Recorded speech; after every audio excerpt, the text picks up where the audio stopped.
সংসারার্ণবহরে য কর্ণধার স্বরূপক নমস্তু রামকৃষ্ণায় তস্মৈ শ্রী গুরবে নমঃ। ঠাকুর, মা ও স্বামীজির চরণে শতকোটি প্রণাম জানিয়ে আজকের পাঠ শুরু করব। সেদিন সময়টা ছিল 1883 খ্রিস্টাব্দের 4 জুন সোমবার। জ্যৈষ্ঠা কৃষ্ণা চতুর্দশী এবং সাবিত্রী চতুর্দশীও। ঠাকুর শ্রী রামকৃষ্ণ ভক্তদের সঙ্গে দক্ষিণেশ্বরে কালী বাড়ির মধ্যে আছেন। সেদিন ছিল অমাবস্যা ও ফলহারিণী পূজা। ঠাকুর নিজেই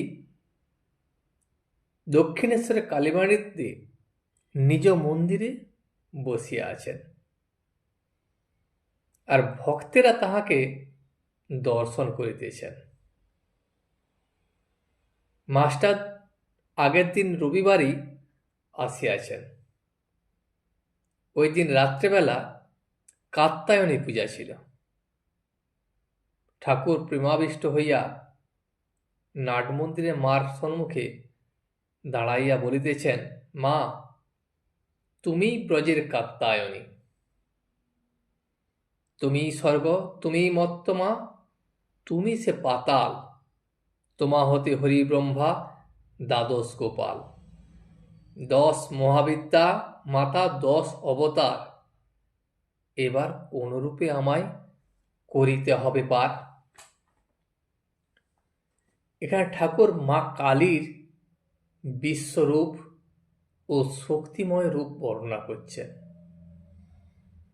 এই গানে জগন্মাতাকে স্বর্গ, মর্ত, পাতাল এবং সৃষ্টি স্থিতি প্রলয়ের মূল শক্তি হিসাবে বর্ণনা করে সংসার থেকে মুক্তির আকুল প্রার্থনা জানানো হয়েছে। মা কালী ত্রিলোকেশ্বরী, অধীশ্বর, ঈশ্বর ব্রহ্মা ও শ্রীকৃষ্ণের লীলা সহযোগী যে দ্বাদশ গোপাল, সবই মায়ের শক্তি থেকে উৎপন্ন। মা কালীর ভিন্ন রূপ হল 10 মহাবিদ্যা এবং ভগবান বিষ্ণুর 10 অবতার। তিনি বলছেন, মা, আমি এই সংসার সাগরে ডুবে যাচ্ছি, তুমি দয়া করে আমায় পার করে নাও। ঠাকুর এভাবে গান করিতেছেন আর মার সঙ্গে কথা কইতেছেন। তিনি প্রেমে একেবারে মাতোয়ারা। নিজের ঘরে আসিয়া আবার চৌকির উপর বসিলেন। রাত্রি তখন দ্বিপ্রহর। তখনও পর্যন্ত রাত্রে মায়ের নাম গান হতে রইল। সোমবার সকালে বলরাম এবং আরো কয়েকটি ভক্ত ঠাকুরের কাছে আসিলেন। ফলহারিণী পূজা উপলক্ষে তৈলক্যনাথ এবং বাগানের বাবুরা সপরিবারে আসিয়াছেন। বেলা তখন 9টা। ঠাকুর হাসি মুখে গঙ্গার উপর গোল যে বারান্দাটি আছে তাহাতে বসিয়া আছেন। তাহার কাছে মাস্টারও বসিয়া আছেন। ঠাকুর খেলার ছলে রাখালের মাথাটি কোলে লইয়াছেন। রাখাল সেখানে শুইয়াছিল। ঠাকুর কয়েকদিন রাখালকে সাক্ষাৎ গোপাল দেখিতেছিলেন। তৈলক্য সম্মুখ দিয়া মা কালীকে দর্শন করিতে যাইতেছেন। তৈলক্যের সঙ্গে তার অনুচর ছাতি ধরিয়া যাইতেছে। ঠাকুর রাখালকে বলিলেন, ওরে ওঠ ওঠ। ঠাকুর বসিয়া আছেন যখন দেখিলেন তৈলক্যনাথ, তখন তিনি ঠাকুরকে নমস্কার করিলেন। ঠাকুর তখন তৈলক্যকে বলিলেন, হ্যাঁ গা, কাল যাত্রা হয় নাই কিন্তু। তৈলক্য তখন বলিলেন, হ্যাঁ, যাত্রার তেমন সুবিধা হয় নাই। ঠাকুর আবার বলিলেন, তা এইবার যা হয়েছে তা হয়েছে, দেখো যেন অন্যবার এরূপ না হয়। যেমনটি নিয়ম আছে সেই রকমই বরাবর হওয়া ভালো। তৈলক্য যথাযথ উত্তর দিয়া চলিয়া গেলেন।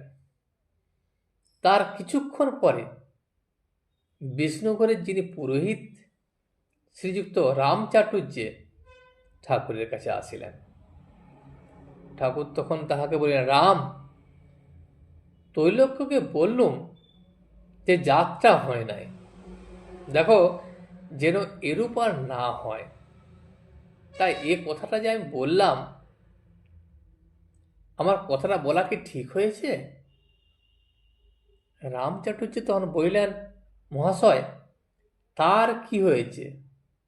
তা আপনি তো বেশ ভালোই বলেছেন, ঠিকই বলেছেন। যেমন নিয়ম আছে সেই রকমই তো বরাবর হওয়া উচিত। ঠাকুর আবার বলরামকে বললেন, ওগো, আজ তুমি এখানে খেও। আহারের কিঞ্চিত পূর্বে ঠাকুর নিজের অবস্থার বিষয় ভক্তদের অনেক বলিতে লাগিলেন। রাখাল, বলরাম, মাস্টার, রামলাল এবং আরও দুই একটি ভক্ত সেখানে বসিয়াছিলেন। শ্রী রামকৃষ্ণ বলিলেন, হাজরা আবার শিক্ষা দেয়,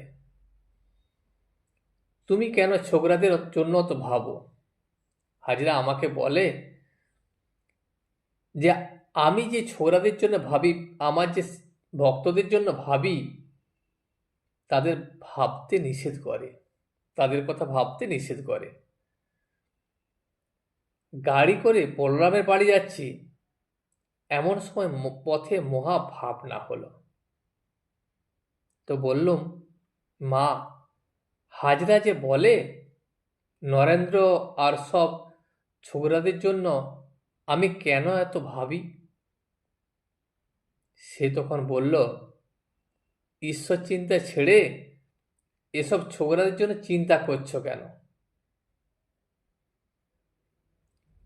এই কথা বলতে বলতে একেবারে দেখালে যে তিনি মানুষ হয়েছেন। যখন মাকে আমি হাজরার এই সমস্ত কথা বলিতেছিলাম, তখন মা আমাকে দেখালেন যে ছোকরাদের জন্য আমি এত ভাবি, তারাই ঈশ্বর, তাদের মধ্যেই ঈশ্বর প্রকাশিত হয়। শুদ্ধ আধারে স্পষ্ট প্রকাশন। সেইরূপ দর্শন করে যখন সমাধি একটু ভাঙল, তখন আমি হাজরার উপর রাগ করতে লাগলাম। বললুম, শালা আমার মন খারাপ করে দিচ্ছিল। আবার ভাবলুম, সে বেচারিরই বা দোষ কি? মা যেমন আমাকে দেখিয়ে দিল, কিন্তু সে তো আর তা জানে না, আর সে জানবেই বা কেমন করে? আমি এদের জানি, এরা সাক্ষাৎ নারায়ণ। যখন নরেন্দ্রের সঙ্গে প্রথম দেখা হলো, দেখলুম তার দেহ বুদ্ধি নাই। একটু বুকে হাত দিতেই তার বাহ্য শূন্য হয়ে গেল। হুঁশ হলে সে বলে উঠল, ওগো, তুমি আমার কি করলে? আমার যে মা বাপ আছে। যদু মল্লিকের বাড়িতেও ঠিক ওই রকম হয়েছিল। ক্রমে তাকে দেখবার জন্য আমার ব্যাকুলতা বাড়তে লাগলো, আর প্রাণ খুব আটুপাটু করতে লাগলো। তখন ভোলানাথকে বললুম, হ্যাঁ গো, আমার মন এমন করছে কেন? নরেন্দ্র বলে একটি কায়েতের ছেলে, তার জন্য এমন হচ্ছে কেন? এই ভোলানাথ হলেন ভোলানাথ মুখোপাধ্যায়। ঠাকুর বাড়ির মুহুরী ছিলেন, পরে তিনি খাজাঞ্চি হইয়াছিলেন। তখন ভোলানাথ আমাকে বললে, এর মানে ভারতে আছে। সমাধিস্থ লোকের মন যখন নিচে আসে, সত্যগুণী লোকের সঙ্গে বিলাস করে। সত্যগুণী লোক দেখলে তার মন ঠান্ডা হয়। এই কথা শুনতে তবেই আমার একটু শান্তি হলো। মাঝে মাঝে নরেন্দ্রকে দেখব বলে বসে বসে কাঁদতুম। ঠাকুর শ্রীরামকৃষ্ণ আবার বললেন, উফ, কি অবস্থায় গেছে। প্রথম যখন এই অবস্থা হলো, দিন রাত যে কোথা দিয়ে যেত সে আমি বলতে পারি না। তখন সকলে আমাকে পাগল বলতো। তাই তো এরা আমার বিবাহ দিলে। যখন বিবাহ দিয়ে তখন আমার উন্মাদ অবস্থা।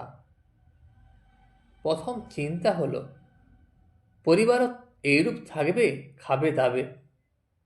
শ্বশুরবাড়ি গেলুম, তো সেখানে খুব সংকীর্তন হলো। নফর, দিগম্বর, বাণিজ্যের বাপ এরা সব এলো। খুব সংকীর্তন। একবার ভাবতুম কি হবে। আবার বলতুম, মা, দেশের জমিদার যদি আমাকে আদর করে তাহলে আমি বুঝব যে সব সত্য। তারাও সেধে এসে কথা কইত। সে এক অবস্থা গেছে। একটু সামান্যতেই একেবারে উদ্দীপন হয়ে যেত। সুন্দরী পূজা করলুম। এক 14 বছরের মেয়ে দেখলুম সাক্ষাৎ মা। তাকে টাকা দিয়ে প্রণাম করলুম। তারপর রামলীলা দেখতে গেল। একেবারে দেখলাম সাক্ষাৎ সীতা, রাম, লক্ষ্মণ, হনুমান, বিভীষণ। তখন যারা সেজেছিল তাদের সব পূজা করতে লাগলো। আর কুমারীদের এনে তখন পূজা করতাম। দেখতাম সাক্ষাৎ মা। একদিন বকুলতলা দেখলাম নীল বসন পরে একটি মেয়ে দাঁড়িয়ে। সেই মেয়েটি ছিল বেশ্যা। তো দপ করে একেবারে সীতার উদ্দীপন।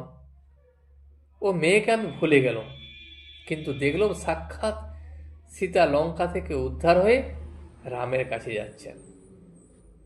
তারপর অনেকক্ষণ বাহ্যশূন্য হয়ে সমাধি অবস্থা হয়ে রইল।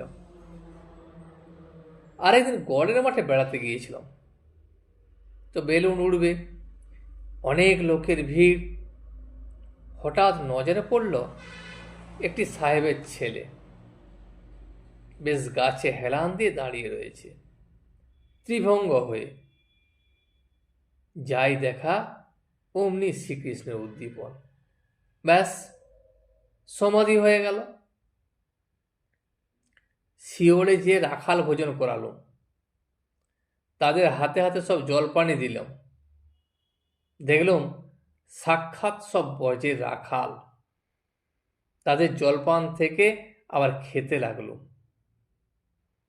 প্রায় সময়ই হুঁশ থাকতো না।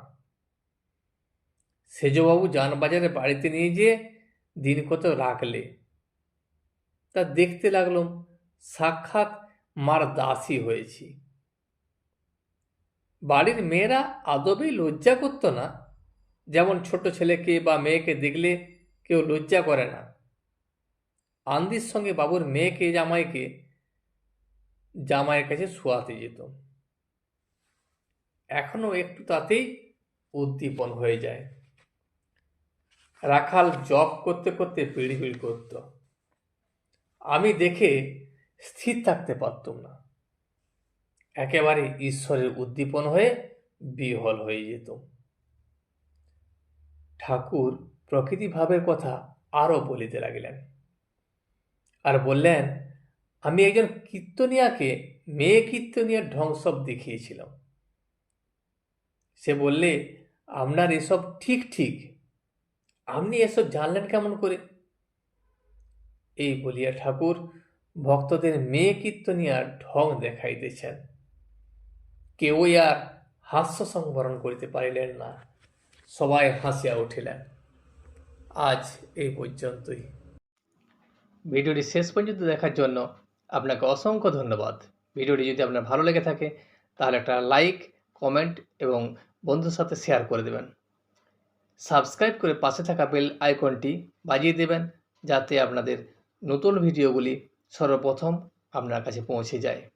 জয় শ্রী রামকৃষ্ণ, জয় শ্রী রামকৃষ্ণ, জয় শ্রী রামকৃষ্ণ।